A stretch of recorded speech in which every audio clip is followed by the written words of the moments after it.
الكاميرا اللي هي تخسرها. مسير اللاجس. Ouais, c'est bon, oui. Voilà, 10, voilà, 13. Non, c'est bon, s'il vous plaît.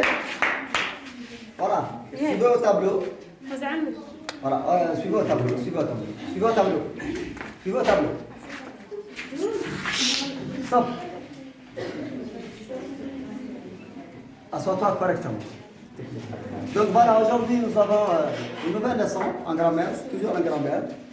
Donc notre leçon d'aujourd'hui c'est ce qu'on appelle les verbes semi-auxiliaires. Ce ne sont pas auxiliaires, mais semi-auxiliaires. Donc quand je dis verbe semi-auxiliaire, ça veut dire qu'il y a le contraire. Le contraire, ce sont les verbes qui sont auxiliaires. Les verbes qui sont auxiliaires sont deux. Le verbe avoir, l'auxiliaire avoir, l'auxiliaire être. Il y a d'autres verbes qui sont semi-auxiliaires, qui ne sont ni avoir ni être, mais qui peut, comment dire, voilà, former une périphrase. Voilà les verbes. Les verbes être et avoir, hein, dans un premier temps, les verbes être et avoir, ce sont les deux auxiliaires de la langue française. C'est-à-dire, la langue française possède deux verbes auxiliaires.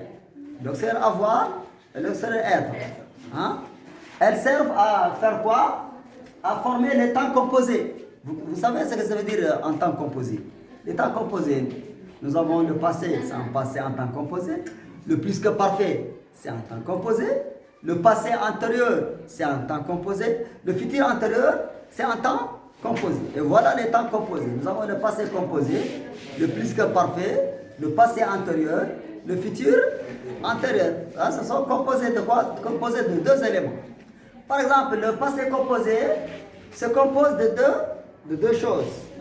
L'auxiliaire et le participe passé.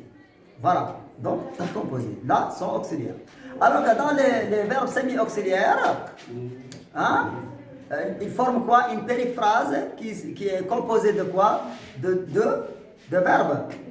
Hein? Verbe conjugué au présent et l'infinitif. Ça s'appelle semi-auxiliaire. Comme quoi? Comme le verbe devoir. Je dois aller à l'école. Voyez, je dois aller à l'école. Ce n'est pas auxiliaire parce qu'il n'est pas suivi d'un participe passé, mais il est suivi d'un infinitif. Donc, il n'est pas auxiliaire, mais semi-auxiliaire. Donc, les verbes semi-auxiliaires forment quoi? Forment ce qu'on appelle la périphrase. La périphrase. Voilà. Les verbes être et avoir sont les deux auxiliaires de la langue française. Hein? Ils servent à, ils consistent à, il fait ou ils font.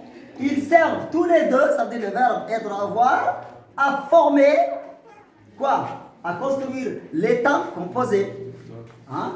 Les temps composés d'autres verbes. Les temps composés d'autres verbes, comme le verbe manger. Quel est le temps composé du verbe manger? J'utilise le passé composé. Je dis j'ai mangé. Le temps composé du verbe sortir. Au passé composé dit je suis sorti. Voyez? Donc, c'est ça le temps composé. Composé de auxiliaire avec participe passé. C'est ça. Maintenant, il existe d'autres verbes qu'on appelle semi-auxiliaires.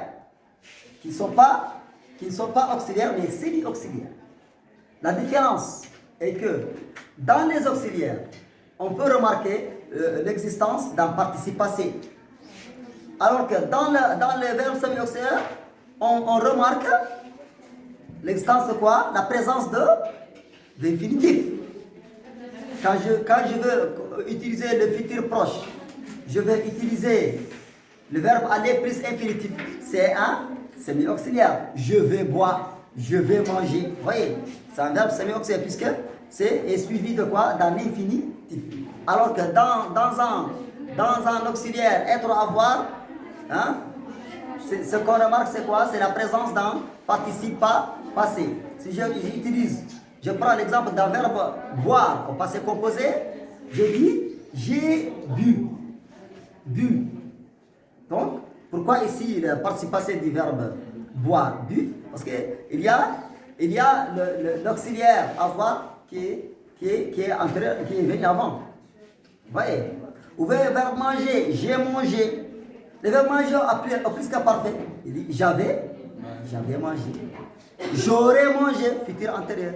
J'eus mangé, passé antérieur. Donc voilà, et nous avons des temps composés hein, qui contiennent ce qu'on appelle l'auxiliaire être ou avoir. Maintenant, silence. Silence. Asseyez-vous correctement. Asseyez-vous correctement. Ne somnolez pas en classe. Si vous somnolez, je vais vous renvoyer. Voilà. Soyez un peu sérieux. Voilà. Donc, il existe d'autres verbes qu'on appelle semi-auxiliaires qui servent à construire, à former quoi? Les périphrases verbales. Donc là, on doit passer à la définition de ce que ça veut dire périphrase verbale. Périphrase verbale, c'est quoi? C'est la présence de ces verbes semi-auxiliaires. Ça s'appelle la périphrase verbale. Regardez ici, ça c'est une périphrase verbale. Il y a combien de verbes ici? Nous avons le verbe aller plus infinitif, donc c'est une périphrase verbale. Vous voyez? Donc selon la définition d'une périphrase verbale, voilà la définition. Une périphrase verbale. Assois-toi correctement. Je ne veux pas répéter ça.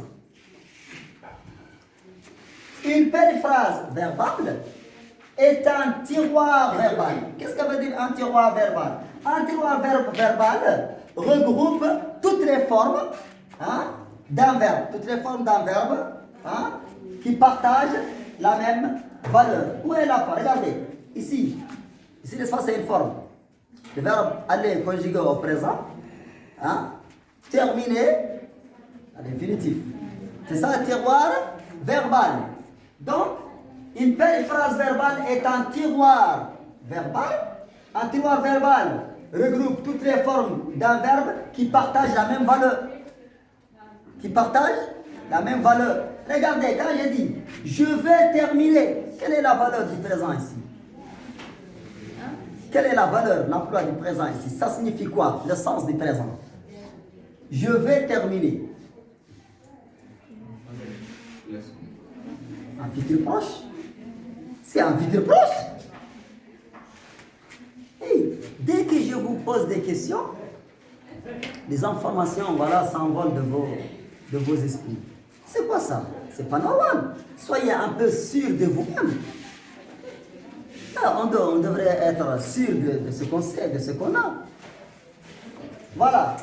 Donc, une périphrase verbale est un tiroir verbal. Un tiroir verbal regroupe toutes les formes d'un verbe qui partage la même valeur, qui se construit à partir d'un verbe semi-auxiliaire. C'est ça, la périphrase verbale. Donc, la périphrase verbale se construit toujours avec un verbe semi-auxiliaire. Voilà. Regardez ici, formation de périphrase verbale. Formation, ça veut dire comment former une périphrase active, comme on dit en arabe. Formation de périphrase verbale. Une périphrase verbale se compose de deux choses. Vous avez semi-auxiliaire plus infinitif. Une périphrase verbale est composée, formée, construite d'un verbe semi-auxiliaire suivi d'un infinitif. C'est ça la périphrase verbale.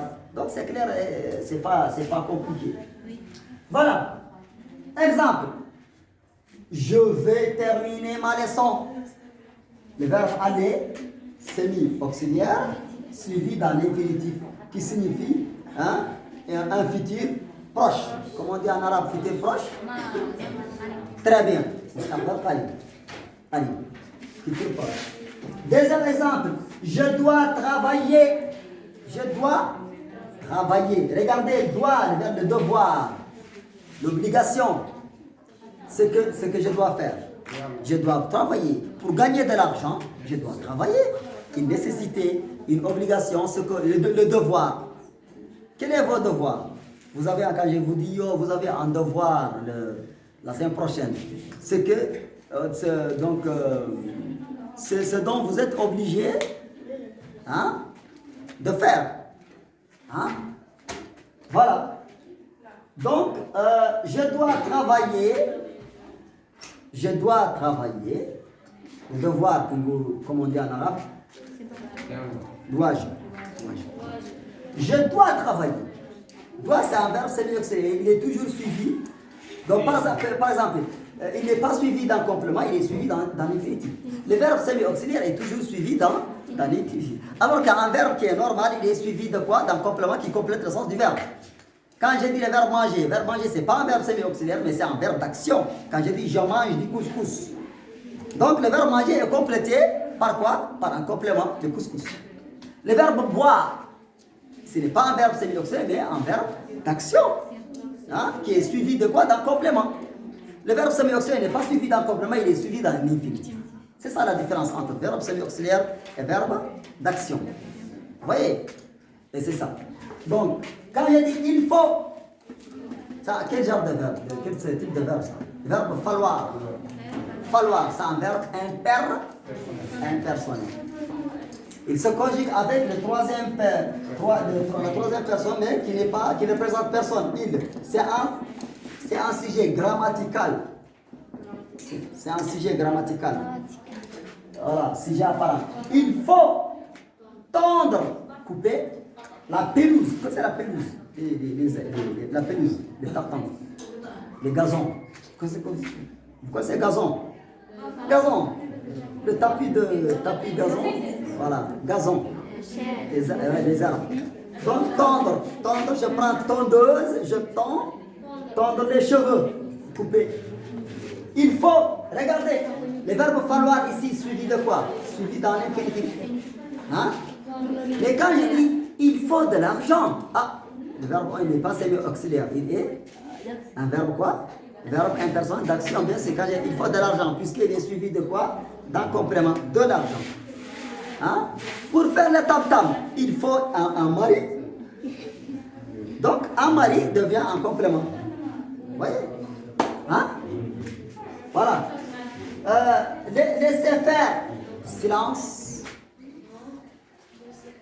Laissez faire. Quand je dis laissez faire, cette expression. Laissez faire signifie ne pas résister. Laissez faire. Il faut laisser faire. Ne pas résister. Ne te soucie pas. Laissez faire. Hein? Par exemple, je pense, voilà, nous avons un examen. Donc il ne faut pas trop en soucier. Il faut laisser faire. Il ne faut pas résister. Laisser faire signifie ne pas résister. Donc, teslim, hadith sallam, comme on dit. Teslim, hein? Quand il s'agit du destin, il faut laisser faire. Bon, par exemple, moi, je ne peux pas penser à la mort. Je me soucie beaucoup de la mort. Donc, il faut laisser faire. Tu ne peux pas empêcher la mort. Donc, laissez faire. Hein? Voilà. Donc, il laisse faire les choses. Sallam. Comme on dit. Elles peuvent nager. Le verbe pouvoir, c'est un verbe semi-auxiliaire. Hein? Puisqu'elle est suivie de quoi? D'un infinitif. Moi, je peux nager. Je peux jouer au football. Je peux courir.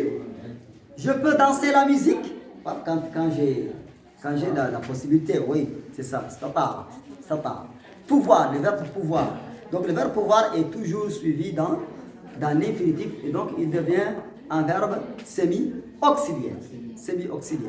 Donc voilà, on recommence.